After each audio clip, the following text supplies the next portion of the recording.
what I think about love on the spectrum. The James hate is completely out of proportion. Are you guys forgetting he has autism or something? It just goes to show when looking at his relationship with Shelley just how much people can look at a woman with autism and not understand how the presentation will look different. She's not talking because she feels talked over or she feels overpowered or dominated. He's not talking over someone, over his girlfriend, to dominate her or feel more masculine. He's doing it because that's how he expresses himself, and his symptoms present with impulse control issues, needing to speak his mind, justice sensitivity, and she has all those things too. It's just mirrored in a different way, and that shows what can happen when someone is culturally conditioned to mask, like a young girl is, or when someone like James is given that level of support from his parents. Speaking of which, the Connor and Georgie breakup.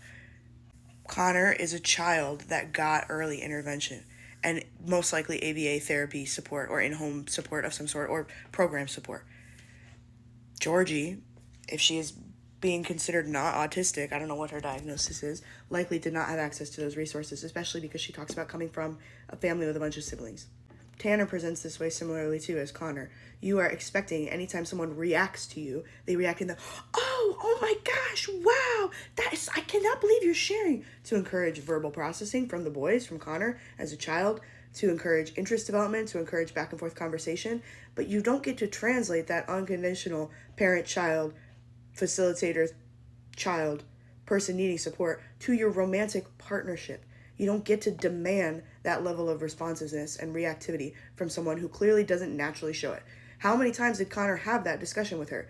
Do you have feelings for me? Are you interested in me? Are you emotionally invested in this relationship? Do you like me romantically? She would say yes. She would give physical, bids for connection to him. She would be engaged in his interests, and it still wasn't enough because of what it seems like to me, the way that she was reacting. Reactivity, especially across gender, makes a big difference. I think about it with Logan and his twin sister. The first thing we hear is, this is Logan, he's autistic. This is his twin sister who doesn't have autism. You're telling me that this alternative, quiet, sensitive, able to take the back seat to her highly autistic, presenting outward twin brother, you're telling me that she doesn't have support needs? You're telling me that he caught it and she didn't? I think she had to learn to survive in a different way that was given to him. Racism, gender, age, personality, temperament, upbringing, cultural roles, gender roles, those all play a big role in how someone is allowed to act and how much space they are allowed to take up. Like Dani, people would get so pissed off that she was taking up space, especially sexualized, erotic space. People with disabilities or people with differing abilities or people on the spectrum or neurodivergent people shouldn't be allowed to access that normal part of development, of human presentation, of sexuality, of relationships and physical intimacy.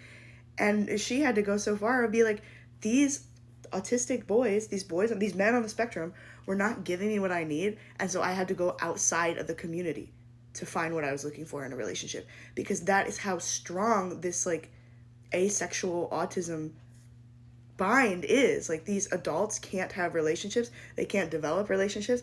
In addition to, why are you expecting them all to stay together? That's not what happens in relationships.